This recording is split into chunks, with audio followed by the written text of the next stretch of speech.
एक गांव में एक जवान लड़का रहता था और वो अपने आलसपन और काम चोरी के लिए मशहूर था। सभी गांववासी उसे आलसी कहकर ही पुकारते थे, क्योंकि वो पूरे दिन एक पेड़ के नीचे पड़ा रहता था और लेटते लेटते वो अपने फ्यूचर के बारे में सोचता रहता था और अच्छे अच्छे सपने देखता था।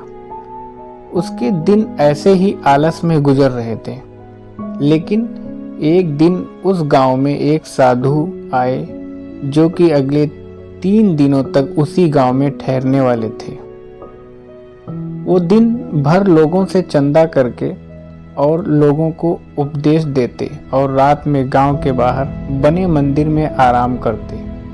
वो साधु जब भी दान लाने जाता और रात को वापस आते तो वो साधु हर बार उस जवान लड़के को उसी पेड़ के नीचे लेटा हुआ पाते। साधु 2 दिनों तक ये सब देखते रहे और समझ गए कि ये लड़का मानसिक आलस का गुलाम है। तीसरे दिन जब वो वापस लौट रहे थे तो वो उस लड़के के पास गए जो अभी भी उसी पेड़ के नीचे लेटा हुआ था। साधु ने लड़के से कहा, बेटे, मेरे पास तुम्हारे लिए एक काम है। मैं चाहता हूं कि तुम उस पहाड़ी की चोटी तक जाओ और वहां से मेरे लिए एक पंख लेकर आओ। लड़के ने लेटे लेटे ही अपना सर पहाड़ी की तरफ किया और अपनी नज़र उस पहाड़ी की चोटी की तरफ ले गया और उसने साधु की तरफ देखा और उपहास लेते हुए कहा, ये असंभव में है। मैं उस पहाड़ी के ऊपर तक नहीं जा सकता। मैं बहुत आलसी हूँ। साधु ने मुस्कुराते हुए कहा, अरे, मुझे जिस पंख की तलाश है वो इस पहाड़ी के शिखर पर भी नहीं मिलेगा। वो तो इस पहाड़ी के दूसरी तरफ एक गुफा के अंदर मिलेगा, जिसके लिए इस पहाड़ी के शिखर तक चढ़कर फिर नीचे उतरना होगा। लेकिन वो कोई साधारण पंख नहीं है। वो ऐसा पंख है जिसे तुमने कभी नहीं देखा होगा। वो पंख रेयर लेकिन सुंदर पंख है और रोशनी बिखेरती है। साधु के इन बातों से उस लड़के के अंदर एक्साइटमेंट बढ़ गई। उसने आज से पहले ऐसे पंख के बारे में कभी नहीं सुना था और ऐसे रोमांचक सफर के बारे में सुनकर वो अंदर ही अंदर एक्साइटमेंट हो गया था। इसीलिए उसने साधु की चुनौती को कबूल किया और वो पहाड़ी की तरफ चल पड़ा। लेकिन चढ़ाई बहुत लंबी और मुश्किल था। जल्द ही लड़के का शरीर थकने लगा, सांस फूलने लगी और शरीर से पसीना बहने लगा। लेकिन फिर भी उसने चलना जारी रखा।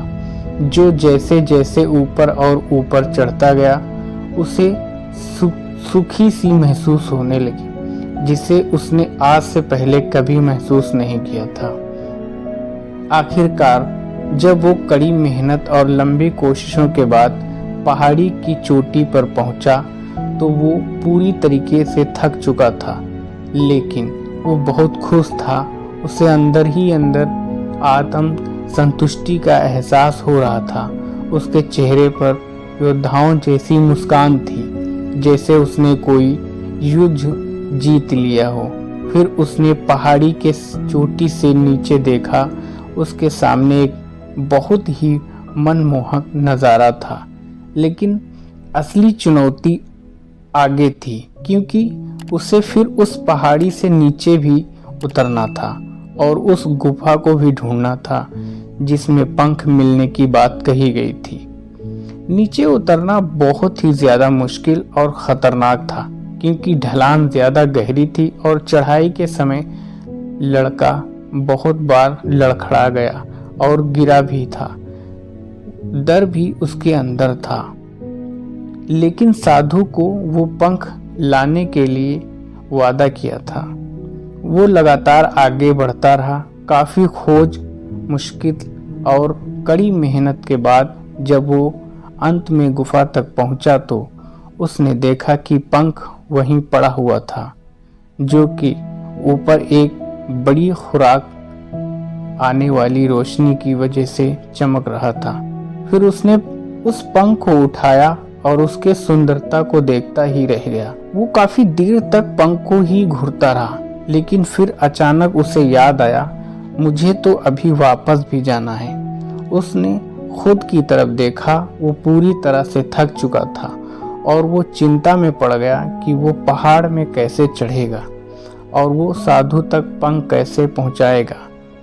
एक पल के लिए उसने हार मानने के बारे में सोचा, लेकिन उसे वो सुखी और गर्व की भावना की याद आ गई जो उसने पहाड़ी के सिर पर पहुंचकर महसूस किया था। उसे एहसास हुआ कि उसके अंदर इस सफर को दोबारा पूरा करने की ताकत और मजबूती है। तो दोबारा पहाड़ी पर चढ़ने लगा। उसके मांसपेशियों में दर्द हो रहा था और कमजोरी की वजह से पैर कांप रहे थे, सांस फूल रहे थे। वो कई बार लड़खड़ा कर गिरा भी, लेकिन उसने हार नहीं मानी। वो खुद को आगे बढ़ाने के लिए लगातार मोटिवेट करता रहा। अथक मेहनत और घंटों की कड़ी कोशिशों के बाद जब वो साधु के पास पहुंचा और उनके हाथों में वो पंख रखा, उसकी खुशी का ठिकाना ना रहा। उसे महसूस हुआ कि उसने आज अपने आलस पर काबू पा लिया है और कुछ बढ़िया करके दिखाया है। उसके चेहरे पर इतनी खुशी और संतुष्टि का भाव देखकर साधु मुस्कुराए और बोले, बढ़िया मेरे बच्चे, आज तुमने जीवन का बहुत ही महत्वपूर्ण सबक सीखा है कि आलस कोई ऐसी चीज नहीं है जिसे स्वीकार कर लिया, बल्कि आलस एक चुनौती है जिससे दूर करना होगा। ये एक बाधा है जिसे पार करना होगा और आलस को खत्म करने के लिए तुम्हें अपना पहला कदम उठाना होगा। अपने मकसद की तरह चलना ही होगा और तब तक चलते रहना पड़ेगा जब तक तू अपनी मंजिल को हासिल नहीं कर लेता। लड़के ने साधु के शब्दों की गहराई और उसके मकसद को समझते हुए हाँ मैं अपना सर हिला दिया। आज उसे एहसास हुआ कि वो हमेशा ही बड़ी और महान चीजें करने में काबिल था, लेकिन उसके आलस ने उसे रोक रखा था। अब वो जानता था कि उसके पास अपने रास्ते में आने वाले किसी भी बाधा को वो दूर करने की ताकत और मजबूती है। इसके बाद साधु ने उस लड़के को आशीर्वाद दिया और उस गांव से चले गए। इस कहानी से सीखने वाली बात यह है कि मकसद इम्पॉसिबल लगने के बावजूद भी अगर हम उसे पूरा करने के लिए खुद को आगे बढ़ाते हैं, तब हम अपने अंदर ऐसी ताकत और मजबूती की खोज करते हैं जिसके बारे में हम कभी नहीं जानते। आलसपन में काबू पाने के लिए हमें खुद को चुनौती देनी चाहिए और बड़ा सपना देखना चाहिए। फिर चाहे उस सपने को पूरा करना कितना भी मुश्किल क्यों ना हो, हमें लगातार मानसिक और शारीरिक आगे बढ़ते रहना चाहिए। बाधाओं और असफलता के बावजूद मजबूत रहना चाहिए।